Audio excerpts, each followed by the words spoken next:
আসসালামু আলাইকুম। স্বাগত প্রত্যেকে মিরাজ ক্লাসরুমে। সাথে আছি আমি মিরাজ। আজকে আমরা তোমাদের ক্লাস 8 এর বিজ্ঞান বইটার চ্যাপ্টার 7 পৃথিবী ও মহাকর্ষ এই অধ্যায়টা একটু পড়ব। ঠিক আছে? এখন সবাই ক্লাসটা শুরুর পূর্বে বই, খাতা, কলম নিয়ে একটু বসো। অবশ্যই বই থেকে তো পড়াবই, সাথে অতিরিক্ত সম্পর্ক কিছু তথ্য আমরা দিয়ে দেব। ঠিক আছে? পুরো চ্যাপ্টারটা আজকে আমরা পড়বো না, অর্ধেক চ্যাপ্টার পড়বো, বাকিটুকু আমরা নেক্সট ডে পড়বো। আর যদি পারি আজকে চ্যাপ্টার শেষ করে দিব। এখন তোমাদের বইটার, আমার কাছে বইটা আছে, তোমরা একটু বইটা নিয়ে নাও। প্রথম যে পার্ট মহাকর্ষ। ঠিক আছে, একেবারে আমরা প্রথম যেটা পড়বো সেটা হচ্ছে মহাকর্ষ। এখন তুমি যখন এই অধ্যায়টা পড়বা, তোমার মহাকর্ষ শব্দের সাথে তো অবশ্যই প্রথমে আমরা পরিচিত হই। এরপরে আরেকটা শব্দের সাথে আমরা পরিচিত হব, সেটা হচ্ছে অভিকর্ষজ ত্বরণ। এখন এই যে প্রথম যে পার্টটা মহাকর্ষ, এই মহাকর্ষকে প্রকাশ করা হয় বড় হাতের জি দ্বারা, অভিকর্ষজ ত্বরণকে প্রকাশ করা হয় ছোট হাতের জি দ্বারা। ঠিক আছে?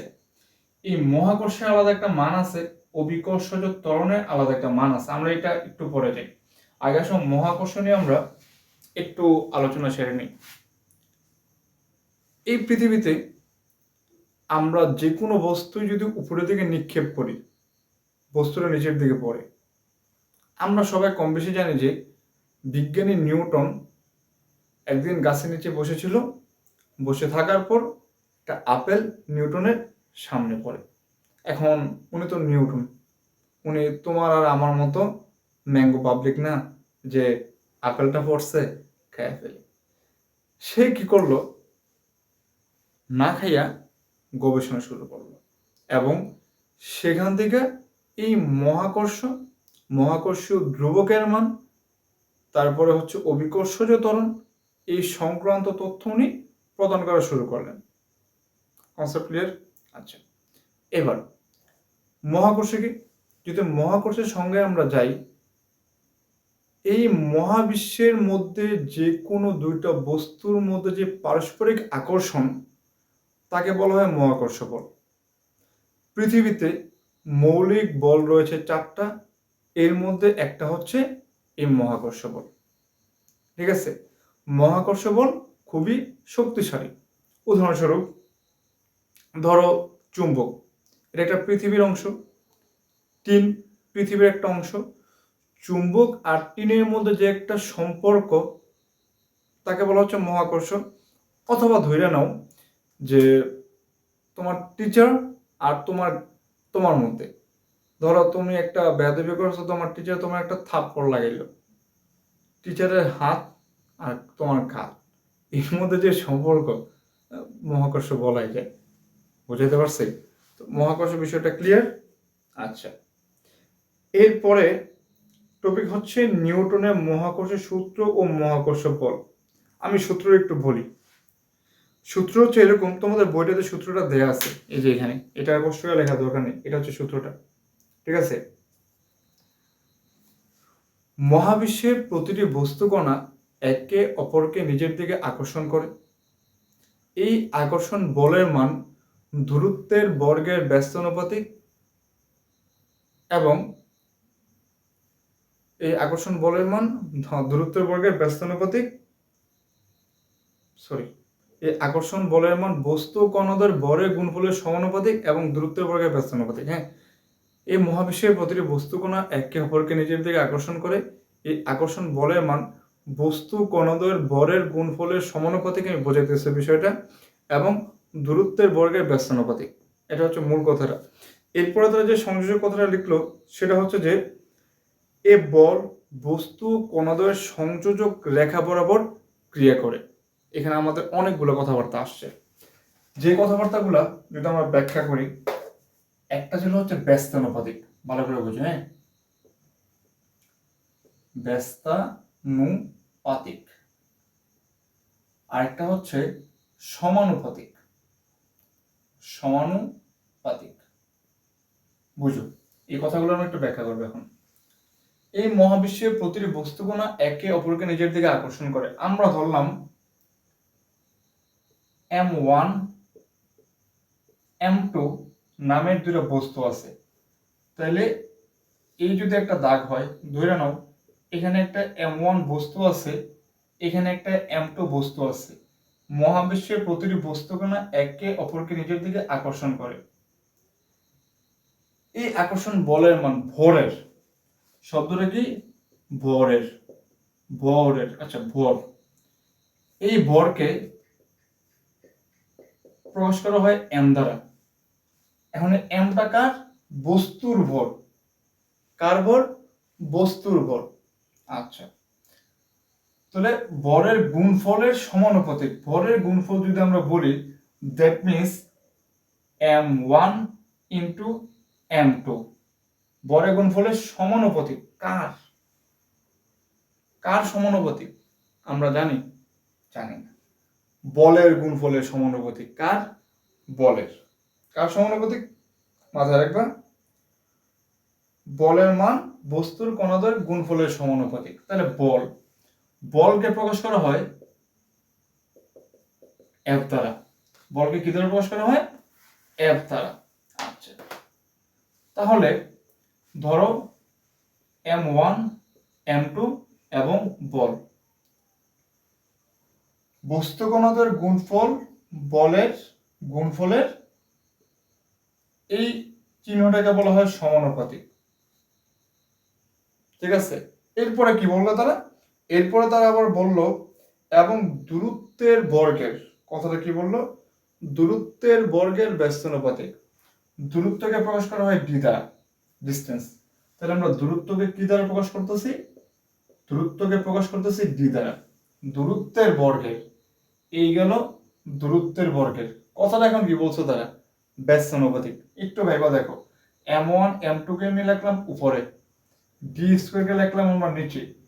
ইমাজিন দ্যাট এটা একটা ভাগ চিহ্ন, ভাগের উপরে কি থাকে? উপরে তোমার যে মানগুলো থাকে তারা থাকে গুণে, এবং নিচে যে থাকে সে কিসে থাকে? সে থাকে ভাগে। আমি নিচে দিলাম। এখন আমি যদি শুধুমাত্র এখানে ডি আছে, ভাগ আকারে শুধু ডি যদি থাকে, আমি ধরে নিতে পারি উপরে 1 আছে। এই ডিটা এই বলের সাপেক্ষে ব্যস্তানুপাতিক। বলের সাপেক্ষে যদি ব্যস্তানুপাতিক হয়, তাহলে F proportional to 1/d square. এতটুকু ক্লিয়ার? সমীকরণ 1, সমীকরণ 2। এবার সমানুপাতিক ব্যস্তানুপাতিক আরো ক্লিয়ারলি বোঝাই তোমারে। সমানুপাতিক মানে হচ্ছে ডান পাশের মান যদি বাড়ে, বাম পাশের মান যদি বাড়ে, ডান পাশের মান বাড়বো। ডান পাশের মান যদি কমে আসে, বাম পাশের মান কমে আসবে। ব্যস্তানুপাতিক, আচ্ছা এটার ক্ষেত্রে, তাহলে এটার ক্ষেত্রে কথাটা কি হচ্ছে? M1 M2 মান যত বাড়বে বলের পরিমাণ তত বাড়বে। M1 M2 এর মান যত কমবে বলের মান তত কমবে। উদাহরণস্বরূপ, তুমি যদি একটা 10 কেজি ভরের ওজন না, ভরের একটা বস্তুতে তুমি যদি ধাক্কা দাও, তুমি যে পরিমাণ বল প্রয়োগ করবা ধাক্কা দিতে, এই মার্কারটাতে আমি সরাতে কি একই পরিমাণ বল প্রয়োগ করবো? কোনোভাবেই না। তার ভর কিন্তু কম, তাই আমার বল কম দিতে হয়েছে। যার ভর 10 কেজি, তাহলে আমার ওখানে বলটা বেশি দিতে হইব। তাহলে সমানুপাতিকটা ক্লিয়ার। ব্যস্তানুপাতিক কি? দূরত্ব যত বাড়বে, এটা যত বাড়বে এই মানটা কমবে, এই মানটা যত কমবে এই মানটা বাড়বে। অর্থাৎ ডি যদি কমে আসে এফ বাইরে যাবে, ডি যদি বাইরে যায় এফ এর মান কমে আসবে। এখন আমরা সমীকরণ 1 এবং 2 কে কি করি? 2 কে আমরা যদি গুণ করি বা একসাথে ধরো মিনিমাইজ করি, এটাকে মিনিমাইজ করলে কি দাঁড়াইতেছে? এফ সমানুপাতিক M1 M2 by D square. দেখা যায় ক্যামেরায়? হ্যাঁ, এই অবধি দেখা যাচ্ছে। আচ্ছা, যদি এটা হয়, এখন এখানে তো আমাদের সমানুপাতিক রাখা যাবে না। সমানুপাতিককে তুলতে হইলে একটা কনস্ট্যান্ট মান অর্থাৎ ধ্রুবক আমাদের নিয়ে আসতে হবে। কি নিয়ে আসতে হবে? ধ্রুবকের মান। ধ্রুবকটা নিয়ে আসতে হইলে আমরা এখানে লিখলাম যে F ইকুয়ালস টু, সমানুপাতিক উঠাই আমরা দিলাম সমান, এবং সমানুপাতিক তোলার পরে আমরা এখানে একটা ধ্রুবক নেব যা হচ্ছে জি। এই হচ্ছে মহাকর্ষ বলের মান কি G. G m1 m2 by D square. এই জি এর একটা মান আছে, জি এর মান হচ্ছে 6.673 into 10⁻11 newton metre square KG inverse 2। এই হচ্ছে এই মহাকর্ষ বলের মান, এবং এটা একটা ধ্রুবক। ধ্রুবক মানে কি? ধ্রুবক মানে হচ্ছে যার মানের কোনো পরিবর্তন হয় না। এখন তোমাদের বইটাতে তারা এখানে একটা আলাদা চিত্র দিছে, আমি একটু অন্যভাবে ব্যাখ্যা করে তোমাদের এই সমীকরণটা নিয়ে আসলাম, ঠিক আছে? আচ্ছা, তো এতটুকু আশা করে বুঝতে পারছো। ওনাদের থেকে আমারটা সহজ হয়েছে বেশ, ভেবে দেখো, ঠিক আছে? এটা পারবা না? এই সমীকরণটা তোমরা খাতার মধ্যে অবশ্যই নোট ডাউন করে নিবা, এটা নোট ডাউন করলে তোমার জন্য সুবিধা হবে, ঠিক আছে? আচ্ছা, এটা গেল। তারা অনেক কথাবার্তা বলছে, ওগুলো আমি বলে ফেলছি অলরেডি, ওদিকে যাওয়ার দরকার নেই। এবার আসো অভিকর্ষ ও অভিকর্ষজ ত্বরণ।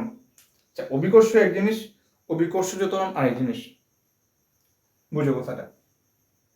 একটা বস্তু তুমি যখন নিচের দিকে ফালাইবা, সে নিচের দিকে পড়তেছে, সে কোথায় পড়তেছে?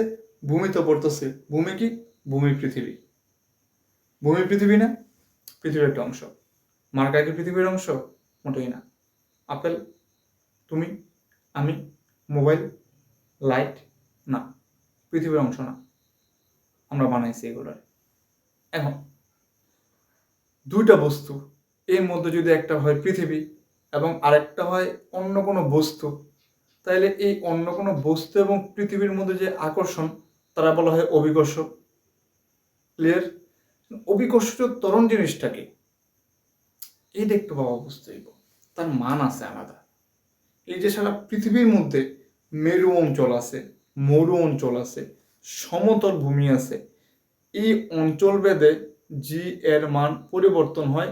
জি কে অভিকর্ষ ত্বরণের ফুল মিনিং হচ্ছে গ্র্যাভিটি। ফুল মিনিংটা কি? ফুল ইংরেজি আর কি। জি এর ফুল ফর্ম গ্র্যাভিটি। গ্র্যাভিটির প্রথম অক্ষরে যেহেতু জি, জি থেকে তোমার এই স্মল জি এখানে আমরা বসেছি, ঠিক আছে? আচ্ছা, এখন তারা এখানে কিছু সূত্র টানছে, আমি এই সূত্রগুলো কেমনের সাথে একটু তোমাদের বোঝাই, এগুলো মুসলাম। হ্যাঁ, তোমাদের বইটা আমি একটু ব্যাখ্যা দিই। এবার দেখো, এটা বইয়ের ব্যাখ্যাটা ভালো করে বুঝতে হইব। বইয়ের ব্যাখ্যাটা ভালো করে বুঝলে অনেক কিছু বুঝে ফেলবা। আজকে ইচ্ছে করে বইটা হাতে নিয়ে পড়াইতেছি, কারণ নিশ্চিত করতেছে যেন কোনো কিছু ছুটে না যায়, ঠিক আছে? দেখো, তারা এই যে এখানে অভিকর্ষ স্তন পাঠটাতে একটু যাও, তারা কি বলছে? তারা বলছে যে অভিকর্ষ ত্বরণকে যে দ্বারা প্রকাশ করা হয়, যেহেতু অভিকর্ষ ত্বরণ এক প্রকার ত্বরণ, সুতরাং এর একক হবে ত্বরণের একক, অর্থাৎ মিটার পার সেকেন্ড স্কোয়ার। আগে সব ত্বরণের ব্যাখ্যা দেওয়া যাক। ত্বরণের ইংরেজি হচ্ছে এক্সিলারেশন। ইংরেজি কি? এক্সিলারেশন। এক্সিলারেশনের শুরুতে এ আছে বিদায়, তাই ত্বরণকে প্রকাশ করা হয় এ দ্বারা। তাহলে এ সমান সমান বি বাই টি। ভালো করে বুঝো, এগুলো বইয়ে নেই, আমি বইয়ের বাইরে অনেক তথ্য দিতেছি তোমাদের। এখন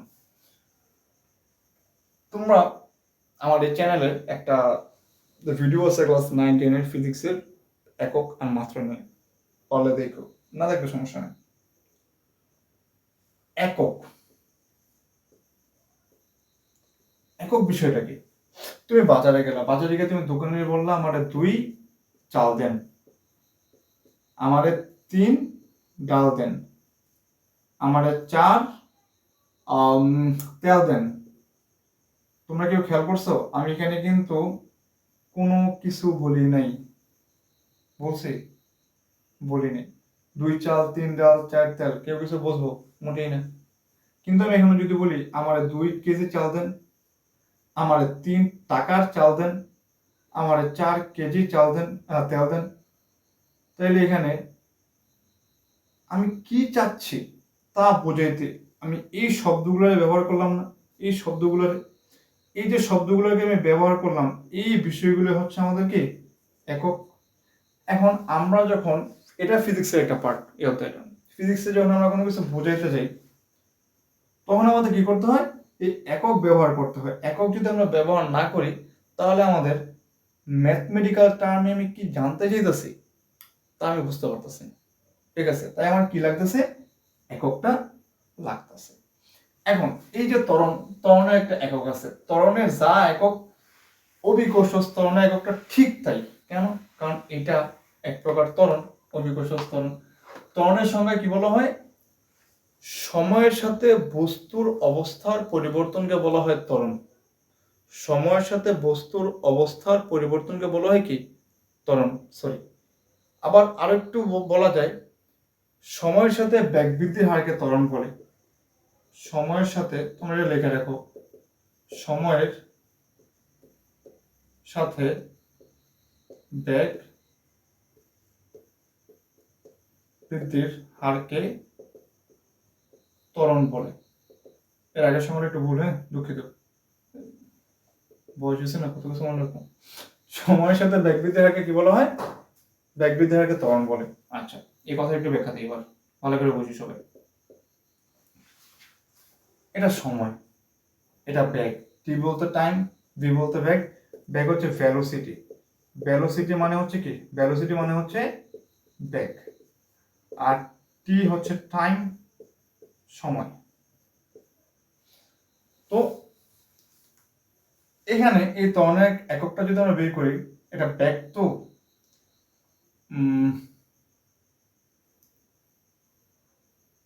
সময়ের একক হচ্ছে সেকেন্ড, সময়ের একক কি সেকেন্ড। বেগ, তুমি যখন বেগ নির্ণয় করতে যাও কোনো কিছু, কোন একটা বস্তু তোমার বাড়তেছে বা সামনে আগাইতেছে, ভেরি সিম্পলি বোঝার ট্রাই করো।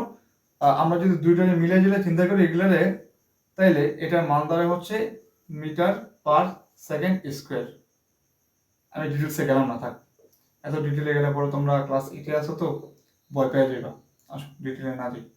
মিটার পার সেকেন্ড স্কোয়ার, যে ভি, আবার ভি সমান সমান এসটি। আচ্ছা, পরে ভি সমান সমান এসটি হইলে বি এর আবার মান বের করতে হইব, সেখান থেকে আমরা এই ত্বরণটা, এই মানটা পাবো আর কি, ওদিকে আমরা না যাই। তো এটা হচ্ছে ত্বরণের একক। এই যে ত্বরণের একক মিটার পার সেকেন্ড স্কোয়ার, এটাকে তুমি এভাবে লিখতে পারো এম এস স্কোয়ার, এইভাবে এটা লেখা যায়। তো তুমি যেভাবে খুশি এটারে ওইভাবে লিখতে পারো, লিখে নিয়ে কোনো আপত্তি নেই। তো এই যে এটা যে ত্বরণের একক, ঠিক সেম এককটাই হচ্ছে অভিকর্ষ ত্বরণের। আচ্ছা আসো, তোমাদের একটা কাজ করে এটা দেখাই দিই, নাহলে আমার নিজে কাছে ভালো লাগবো না। এটা লেখছো তোমরা, হ্যাঁ, আমি এটা নিচে দেখাই। তাহলে আমি যদি একটু বাংলায় লিখি এটারে, ত্বরণ সমান সমান বেগ বাই সময়, ভালো করে বুঝো। তাইলে পৃথিবীতে রাশি আছে অনেকগুলো, এর মধ্যে মৌলিক রাশি হচ্ছে 7টা। মৌলিক রাশি কয়টা? 7টা। এর মধ্যে সময় একটা মৌলিক রাশি যারা ভাঙা যায় না, ব্যাগেরে ভাঙা যায়। ব্যাগেরে যদি ভাঙা যায় তাহলে একটা কাজ করি, ব্যাগ তার সাথে আর কে আছে, কেউ নাই, মানে 1 আছে, তাহলে আমি লিখতে পারি 1 বাই সময় ইন্টু ব্যাগকে আমরা যদি ভাঙি, ব্যাগকে আমরা বাংলা হবে স্মরণ বাই সময়, স্মরণ বাই সময়। স্মরণ একটা মানে কোনো বস্তুর আদি দৈর্ঘ্য শেষ, আদি বিন্দু শেষ বিন্দুর মধ্যবর্তী দূরত্বকে বলা হয় স্মরণ, দূরত্ব। স্মরণ একটা কি দূরত্ব। এখন সময়টা প্রকাশ করা হয় কি দ্বারা, টাইম দ্বারা। আর সময়ের যেহেতু টাইম দ্বারা, আচ্ছা লিখি, ধরো সময় ইন্টু সময় গুণ করলে কি হইব, সময় স্কোয়ার নাকি, এখানে দেখো। আর এখানে দাঁড়াইব হচ্ছে স্মরণ বাই সময় স্কোয়ার। স্মরণের একক হচ্ছে মিটার আর সময়ের একক হচ্ছে গিয়ে সেকেন্ড, এখানে স্কোয়ার স্কোয়ার। এবার আমরা যদি নিচের এটারে যদি উপরে উঠে দিই, গুণাকারে যদি প্রকাশ করি, এই মাইনাসটা হয়ে যাবে কি, এই প্লাসটা হয়ে যাবে কি মাইনাস, তাহলে এম এস ইনভার্স 2। এ হচ্ছে ত্বরণের একক নির্ণয়। যাও এটা এক্সট্রা ভরাই দিলাম, একটু মাথায় রেখো তোমরা, কাজে লাগবে। 19-এ তোমরা যদি সায়েন্স নিতে চাও এটার পড়ার কোনো বিকল্পই নেই, ঠিক আছে? এতটুকু গেল। এবার তারা কি বলছে, তো এই ঠিক এটার মানটাই, এটার একটাই কার, এই গ্রাভিটির বা জি। সময়ের সাথে ব্যাগবৃদ্ধি হারকে ত্বরণ বলে একটা বস্তু যেন আমি উপর থেকে নিচের দিকে ফালাইতেছি, এটা তো মনে করো সরল রেখা পথে, সরল পথে গেল এটা আমার মানে রাস্তাঘাটের মধ্যে এই ত্বরণটা ইউজ করা হইতেছে। উপর থেকে যখন নিচের দিকে কোনো কিছু পড়বো ওইটাই গ্র্যাভিটি, ক্লিয়ার? এবং উপর থেকে যখন নিচের দিকে কোনো বস্তুটা পড়বো প্রত্যেকটা সময় প্রত্যেকটা সেকেন্ডে সে 9.81 করে বৃদ্ধি পাইব। কেমনে বৃদ্ধি পায় এটা তোমরা বড় ক্লাস উঠলে শিখে যাবে, ফিজিক্স পড়লে শিখে যাবে ইনশাল্লাহ। মাথায় রাখো 9.81 করে বৃদ্ধি পায় প্রত্যেকটা সেকেন্ডে এবং মান সমান থাকে, ঠিক আছে? এখানে এটার নাম ত্বরণ। এরপর তারা দেখো কি বলছে, ধরা যাক এম পৃথিবীর ভর, আর ছোট হাতের এম হচ্ছে ভূপৃষ্ঠ বা এর নিকটে অবস্থিত কোনো একটা বস্তুর ভর। ডি বস্তু ও পৃথিবীর কেন্দ্রের মধ্যবর্তী দূরত্ব হইলে তাহলে মহাকর্ষের সূত্র অনুসারে গ্র্যাভিটির মানটা তারা কি বলতেছে এখানে, এফ সমান সমান এম এম বাই এই সূত্রটা মুছে ফেলো। আচ্ছা, M M by G square, যে আমরা একটু সূত্রটা লিখলাম না যে এফ সমান সমান G m1 m2 by G square, same সূত্রটি, কিন্তু তারা এখানে কি জানলো, একটা হচ্ছে পৃথিবীর একটা বস্তু, এখানে যেন আমি ধরলাম দুইটাই পৃথিবীর মধ্যে থাকা বস্তু, এখানে একটা পৃথিবী আর একটা পৃথিবীর মধ্যে থাকা বস্তু, পৃথিবীর ভর পৃথিবীর মধ্যে থাকা বস্তুর ভর, তাদের মধ্যে যে দূরত্ব এটা বোঝাইছে তারা। আবার বলের পরিমাপ থেকে আমরা পাই অভিকর্ষ বল সমান ভর ইন্টু অভিকর্ষের ত্বরণ, অর্থাৎ এফ সমান সমান এম, এটা হচ্ছে নিউটনের 2 নম্বর সূত্র। নিউটনের কয় নম্বর সূত্র? 2 নম্বর সূত্র। এটা সূত্র, এটারও প্রমাণ আছে, ঠিক আছে? এটার প্রমাণ আমরা ভবিষ্যতে বাঁচলে কোনো সময় যাব। যেহেতু আমরা এখানে উপর থেকে নিচের দিকে পড়ার ক্ষেত্রে চিন্তা ভাবনা করতেছি, সেক্ষেত্রে এর পরিবর্তে এফ সমান সমান এখানে বসবে কি জি। এটাও ত্বরণ এটাও ত্বরণ, এটা হচ্ছে সরল রৈখিক পথে বা ভূমির ক্ষেত্রে, এটা স্থলপথের ক্ষেত্রে। গ্রাভিটিটা উপর থেকে নিচের দিকে কোনো বস্তু পড়ার ক্ষেত্রে। তো এফ সমান সমান এমসি, সমীকরণ নাম্বার 1, সমীকরণ নাম্বার 3, ঠিক আছে? এবার আমরা এখানে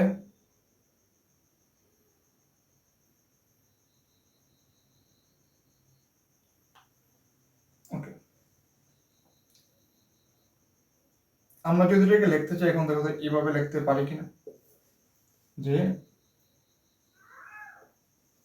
mg সমান সমান G M M by D square. এটা কিভাবে আসলো? এটা হচ্ছে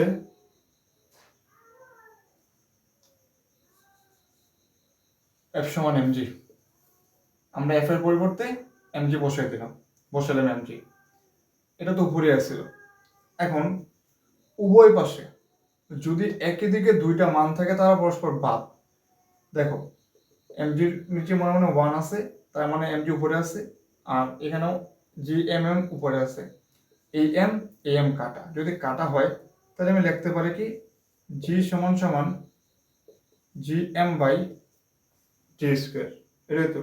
হ্যাঁ, তাহলে এখানে দেখো এমটা কিন্তু ধ্রুবক, পৃথিবীর ভরটা কি সবসময় ধ্রুবক। আর ধ্রুবক বলতে আমি কি বলছিলাম, যার মানের কোনো পরিবর্তন হয় না তাকে বলা হচ্ছে ধ্রুবকের মান।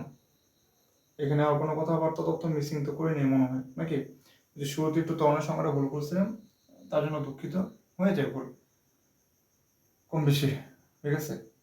তো এত বড় ধরনের ভুল হয় না যে তোমরা ধরতে পারবো না, তোমরা অনেক স্মার্ট আছো, আমার থেকে বেশি স্মার্ট তোমরা আল্লাহর মতে, আমি তো খ্যাপ। তো এটা মাথায় রাখবা এখানে। আচ্ছা, আরেকটা কথা আছে যে জি এর মান বিভিন্ন জায়গায় বিভিন্ন রকম হয়ে থাকে, তোমরা যদি এই পার্টটা একটু পড়লে বুঝে যাবে যে মেরু অঞ্চল একরকম, মরু অঞ্চল একরকম। একটা হচ্ছে পৃথিবী থেকে মহাশূন্য কাছাকাছি, আরেকটা হচ্ছে মহাশূন্য থেকে পৃথিবীর যে ভূমির অবস্থান একটু দূরে। তো দূরে থাকলে একরকম হয়, কাছাকাছি থাকলে একরকম হয়। এই সমস্যাটা সমাধানের জন্য সারা বিশ্বব্যাপী গ্র্যাভিটির মান ধরলো 9.81 মিটার পার সেকেন্ড স্কোয়ার, ঠিক আছে? এতটুকু পড়লে তোমরা আশা করে বুঝে নেবা। মেরুতে 1, মরুতে 1। আমরা মেরু কি মরু কি এগুলো নিয়ে পরে আলোচনা ডিসকাস করে হলো পরের ভিডিওতে। এই ভিডিওটা এমনি অনেক লং হয়ে গেল। আগামী ভিডিওতে আমরা ভর ও ওজন, ভর ওজনের মধ্যে সম্পর্ক, পৃথিবীর বিভিন্ন স্থানে অভিজ্ঞতাস্থল বস্তুর ওজন, যেহেতু এখানে একটা কথাবার্তা আছে, ওইটার থ্রুতেই সামনে আগায় যাব। ঠিক আছে, সমস্যা হবে কোনো আশা করি। তারপরে আর কয়েকটা টপিক আছে, আগামী লেকচার ইনশাল্লাহ শেষ হয়ে যাব। ঠিক আছে, তো যাই হোক, আমার কথাবার্তায় কোনো ভুল ত্রুটি হয়ে থাকলে ক্ষমাসুন্দর দৃষ্টিতে দেখবা, এবং টুকিটাকি যদি কোনো কিছু ভুল করেও থাকি, ক্ষমাসুন্দর দৃষ্টিতে দেখলে আমি খুব খুশি হব। ঠিক আছে, বইটা সাথে নিয়ে পড়বা। আমি মানুষ মাত্রই ভুল হইতেই পারে। ভুলগুলো যদি একটু চাপায় রাখো, আল্লাহর রহমতে মনে হয় আল্লাহ রাব্বুল আলামিন যে যতটুকু ক্ষুদ্র জ্ঞান আমার দিচ্ছে, তোমাদের সেবা করতে পারবো এতটুকু ক্ষুদ্র জ্ঞান দ্বারা। ঠিক আছে, তো ভালো থেকো, দেখা হচ্ছে পরবর্তী ভিডিওতে। টিল দেন, আসসালামু আলাইকুম।